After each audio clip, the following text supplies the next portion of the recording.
Patience is the ability to endure opposition and criticism and so on without anger. Then gentleness is the ability to endure such things without aggression. Gentleness is learning how to respond to criticism or rejection or wrong things that are done to us, not with bluster and self-defense and a kind of harsh, aggressive attitude that comes back, not to be full of prickles and spikes when people are not quite what we want them to be, but rather to respond with softness, without rage, without bitterness, actually because we're really aware that I am just as flawed and human and failing as anybody else, and the other person who's doing wrong to me, well, they may well be hurting just as I am, and if I respond with aggression, it's only going to make things worse. Gentleness is also very close to humility. In fact, they sometimes come together. When you look at Ephesians chapter 4, verse 2, when Paul is bringing the very first thing that he says his new believers should do when they are walking in a way that is consistent with their calling, is he says, be completely humble and gentle. That's his teaching. Now, in the ancient world that Paul grew up in, the world of Greece and Rome, gentleness and humility were not really regarded as very good virtues to have. Aristotle, the great Greek philosopher, he included gentleness, the word that Paul uses, on his list of virtues. For him, it was a kind of golden mean in between, on the one hand, excessive anger and rage, and on the other hand, the inability to get angry about anything. And so Aristotle says gentleness is the middle road. But humility was actually despised in the ancient world. It was not a virtue at all. Real men were heroes. Real men wanted to exercise power and athleticism and dominance and skill and be heroic. And that is, of course, something of a myth that has still come down into us through Hollywood movies and through all the sort of superheroes that we read about, men in capes, people who are irresistible, who are powerful and who know what to do.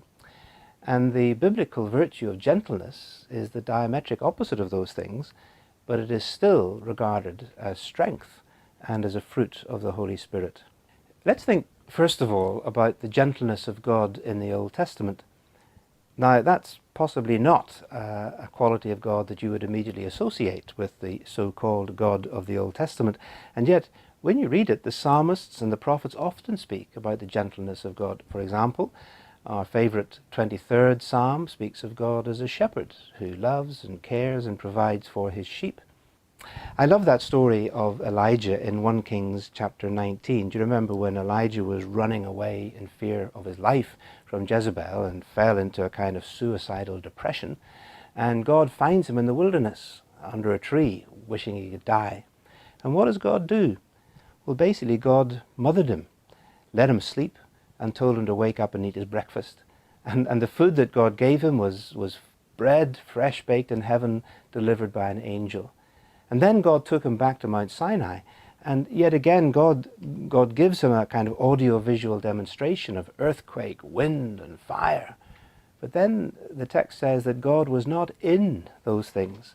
When God spoke to Elijah, it was what used to be translated as a still small voice, or in our modern translation, a gentle whisper. And then having dealt with Elijah so gently, God sends him back and restores him to his work. So the gentleness of God in the Old Testament is there. And then we could think of the gentleness of Jesus.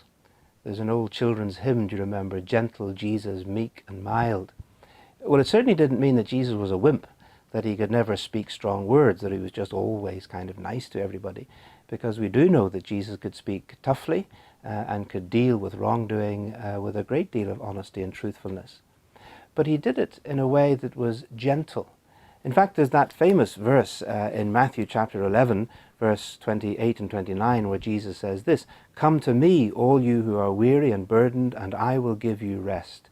Take my yoke upon you and learn from me, for I am gentle and humble in heart, and you will find rest for your souls. For my yoke is easy and my burden is light." So it's not surprising then, with this background of stories in the Old Testament and with the teaching and example of Jesus that the Apostle Paul turned gentleness from being one of the despised qualities of the world that surrounded him into being one of the prime virtues of a Christian and one of the key elements of the fruit of the Spirit. Paul, of course, modelled it himself. Perhaps he didn't find it easy to be gentle, but when he had some very tough things to say to the church in Corinth, he prefaces what he says with these words. He says, "By the humility and gentleness of Christ, I appeal to you." So, what then is the source of that kind of countercultural gentleness? Well, says Paul, it is the fruit of the Spirit, and it grows within us as the Spirit lives within us. But I think particularly it comes from humility, which, as I said, is so often paired with gentleness. Humility is that deep self-awareness, that knowledge that I am just as flawed and human and tempted as anyone else. And so therefore, when somebody else makes a mistake, or drops and breaks something, or loses the car keys, or forgets to do what they promised, I remember that it could just as easily have been me. And so I don't respond with that anger and irritation, but out of humility and self-knowledge, I can respond with the gentleness of Jesus, the fruit of the Spirit.